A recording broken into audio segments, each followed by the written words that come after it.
¿no? Exactamente. Cuando hablamos de verde, ¿quién se aproxima? El doctor René Triviño, exactamente. Hoy va a hablar de los beneficios del té. ¿Usted toma té? No. Suelo tomar de vez en cuando a la noche, antes de dormir, de ¿Qué té acostarse. toma? Té de tilo, té de boldo, mire. manzanilla, por ahí cuando uno ¿Algún está digestivo? con el estómago un poco pesado. Así que siempre es bueno, dicen, tomar el té, que té es una cura milenaria. Sí. Una forma de que muchos ancestros han consumido el té precisamente por los distintos beneficios. A mí me gusta el té verde. El té verde. Pero mejor que lo explique él. Que lo explique él, exactamente. Bueno, ¿Cómo le va, doctor? ¿Cómo le va? Buenas noches, ¿cómo están? Vamos a hablar, sí, exactamente de una infusión milenaria. Más de 5000 años de antigüedad tiene esta preparación. Como decía Miguel, hay infusiones de manzanilla, de tilo, de boldo, hemos hablado algunas aquí, pero hablar de té es hablar de una infusión de un árbol, de un arbusto antiguo, que es la Camellia sinensis. De ahí es donde se extrae el té. ¿Quién no escuchó hablar del té verde, el té matcha, el té rojo, el té azul, el té blanco, el té verde, el té amarillo, dorado, el té rojo y el té negro, obviamente? Es decir, pero existen muchos tipos de té, todos vienen de la misma planta, la Camellia sinensis, de ahí se originan todos estos tipos de colores de té, con algunas características que son generales a todas y algunas que son particulares a cada uno de ellas. Es interesante saber que ya datan los registros de sus beneficios con antiguos médicos chinos en Oriente. Estamos hablando ahí del emperador Shenlong, que aportó mucho a lo que es la parte de herboristería china, dentro de lo que es la medicina tradicional china. Se utiliza mucho el tema de las plantas y el té era un recurso muy utilizado en esa época, tanto para aplicaciones externas y para uso interno, y también, por supuesto, para deleitarse con una infusión en ciertos horarios, sobre todo del día. Decimos que parte de esta planta, y esta planta cuando es cosechada, sobre todo en primavera, para consumirse menos en Oriente en verano, pasa por una serie de procesos desde que es digamos así, cosechada las hojas y los brotes, y según los procesos van pasando hasta por 6 tipos de procesos, donde sobre todo prima la oxidación y la fermentación, es que van surgiendo esos distintos tipos o colores de té que uno escucha en el mercado y que existen. Lo cierto es que está ahí podemos tener, por ejemplo, al té blanco, que sería el más tierno, los brotecitos, lo más, digamos así, los que recién están brotando en la planta. Ese sería el té blanco, muy rico en antioxidantes, muy sutil, muy suave, el sabor, muy poca cafeína, prácticamente menos del 1%.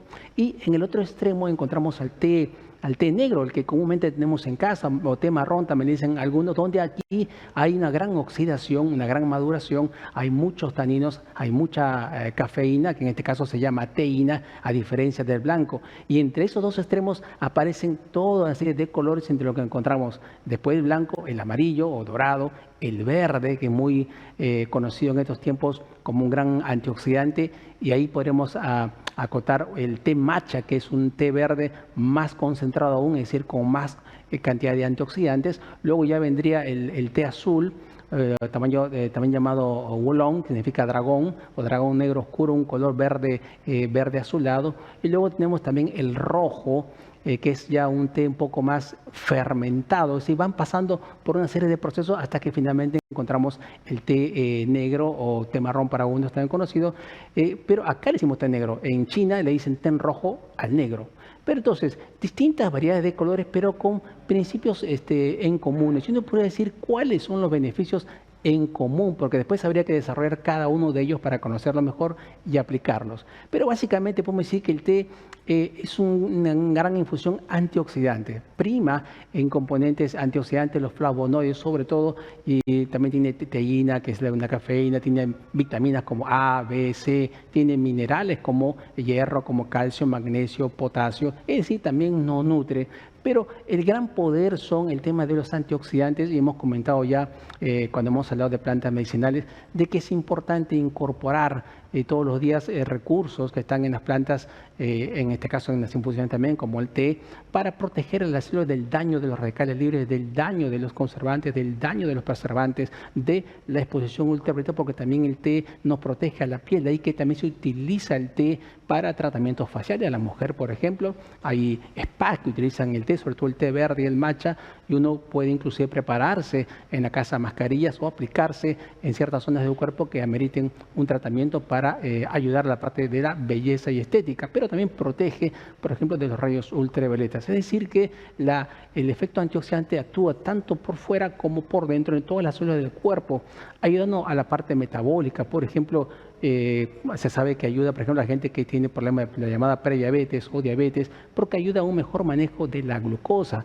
es decir, dándole a un mejor descanso en lo que sería favoreciendo que la insulina sea mucho más sensible, es decir, que cumple mejor su función. También nos protege, entre comillas, la oxidación del colesterol para que no se convierta en malo, es decir, da un efecto a nivel metabólico. Se ha visto también inclusive que los deportistas lo pueden utilizar para ayudar a la recuperación. Se ha hecho unos estudios y se ha visto que quienes consumen té, sobre todo el té verde, que tiene una gran carga de antioxidantes, pueden favorecer la recuperación después de ciertas actividades físicas o de ciertos deportes. Pero también puede ser utilizado como un preentreno. Recuerdan que cuando hablamos del café la semana pasada, decíamos que uno puede tomar una taza de café para estimularse y poder hacer una actividad física determinada. Bueno, si no le cae tan bien el café o no le gusta el café, tiene aquí una opción, el té. Yo elegiría el té negro o el té marrón porque tiene un poco menos de cafeína. Es decir, una taza de café tiene entre 70 y 150 miligramos de cafeína. En cambio, el té negro tiene alrededor de 40 a 50, o sea, un poco menos. De ahí de que, aparte, tiene algo interesante. Si te tomas una taza de café, toda la cafeína se absorbe de golpe, rápidamente llega al cerebro y tiene todo su beneficio que lo hemos explicado aquí. Pero si tomas el té, se va haciendo más lentamente la absorción, de ahí de que te dure más el efecto del caso de la cafeína para que estés más tiempo despierto, más tiempo concentrado, si tienes que hacer actividades o laborales, o por ejemplo tienes que estudiar, trabajar, o estás abocado, por ejemplo, a trabajar en la computadora, un té verde, un té negro sería un buen acompañante. Los otros tipos de té se han visto que tienen algunas características, por ejemplo, el azul, que es un buen digestivo, el rojo se está en estos tiempos marketeando mucho como que ayuda como un complemento, ayudar a estimular el metabolismo y de esa forma favorecer la quema de grasas, es decir, ayuda a los procesos de adelgazamiento, siempre y cuando eso vaya acompañado también de una actividad física, de una correcta alimentación, porque por sí solo, por más que te tomes todo el té rojo del mundo, no vas a adelgazar si no haces los otros deberes también. Pero entonces tenemos una serie de tés que uno los puede utilizar en distintos horarios del día, es decir, si quieres tomar algo para la noche, sería mejor el té blanco y quizás algo el té verde o el amarillo, si lo puedes conseguir, porque tienen menos cafeína, menos teína sería aquí, entonces no te va a afectar el tema del sueño. Pero si te levantas temprano y pronto hay gente que no quiere tomar café, te puedes tomar un buen té negro y puedes ahí arrancar tu jornada. Fíjense que sale a poder, y sobre todo los ingleses, que son los países que más consumen té, aunque el país que más consume es Turquía, seguido por los irlandeses, y luego los ingleses tienen la hora del té a la tardecita, ¿no? Toda una ceremonia. Pero esto quizás fue tomado de la antigua ceremonia del té que tienen los japoneses. Realmente una cultura muy exquisita en cuanto a lo que es el té. Si bien el té nace en China, lo popularizaron mucho los japoneses. Fíjese, la palabra té viene del ideograma cha, que significa, del chino mandarín, que significa hierba. También se puede traducir como árbol, pero luego los comerciantes holandeses lo denominaron TE, THEE, y de ahí los ingleses le pronunciaron en inglés tea, y de ahí al castellano es donde todos conocemos como té. Pero té es una infusión que se hace a partir de la planta, de la Camellia sinensis, y que según en qué grado de madurez o según el procedimiento, la elaboración, la manufactura que se haga sobre esas hojas, sobre esos brotes, es que van a surgir las distintas variedades de tés y que uno puede elegir la mejor, lo que más le agrade o la mejor opción para lo que uno necesita, ya sea para compartir un buen momento, solo o en compañía, o para beneficiarse de sus efectos antioxidantes y beneficiosos sobre la salud en general. Muy bien, doctor, perfecto. Ha crecido la variedad de tés, ¿no es cierto?, en los últimos años, en los últimos tiempos. Antes uno tenía el té Había negro. un solo té. El té negro, sí. Nada más. De la ahora cajita amarilla. Sí, ahora viene variedad de té importante. ¿Por qué se dio esto, doctor? ¿Cuestión comercial?